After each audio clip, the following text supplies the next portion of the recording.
it's definitely divided the community. I know some people wish harm with her and her family, and others like me, felt like she suffered a lot. Obviously, she didn't mean to do what she did that day. She needs to suffer the consequences, which is what this week is all about. As much as I want to put guilt on her, I can't right now. Differences of opinion, if you will, about Alyssa Shepard, the woman police say was behind the wheel when 3 children died and a 4th was hurt as they tried to board their school bus in Rochester, Indiana last year. A lot of media attention is focused on that small city about 60 miles west of Fort Wayne. Yeah, the woman accused of hitting and killing the students last fall is on trial for those deaths. Fort Wayne's NBC reporter Jeff Newmeyer is live from Rochester to update what happened today in court. Jeff? Yeah, Tom, Linda, slow going today in the Fulton County Courthouse in the process of jury selection in the trial of Alyssa Shepard. A 6-man, 6-woman jury is now seated, ready to hear evidence in the case. This is one of the biggest court cases in this community in years.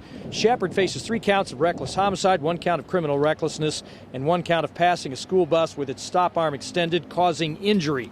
October 30th of last year, prosecutors say the young woman was cruising down a state highway outside Rochester while it was still dark in the early morning and hit 4 students who were crossing to get on their school bus. 6-year-old Mason Engel and his twin brother Xavier died. So too did their older sister, 9-year-old Olivia Stahl.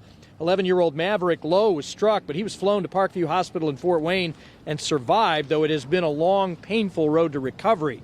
Shepard told authorities she saw the flashing lights on the stop arm but didn't realize what they were until it was too late to avoid striking the children.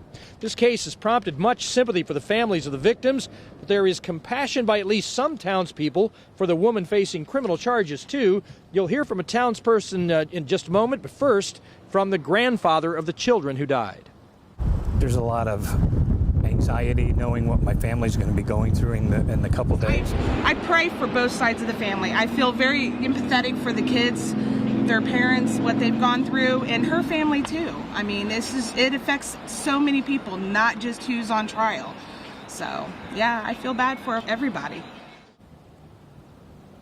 Now, if anything good can come from this, it's the fact that new law was enacted following this incident designed to boost school bus safety. There are now tougher penalties for bus stop arm violators and changes to keep kids from having to cross high-speed roads or highways in Indiana in order to board a school bus.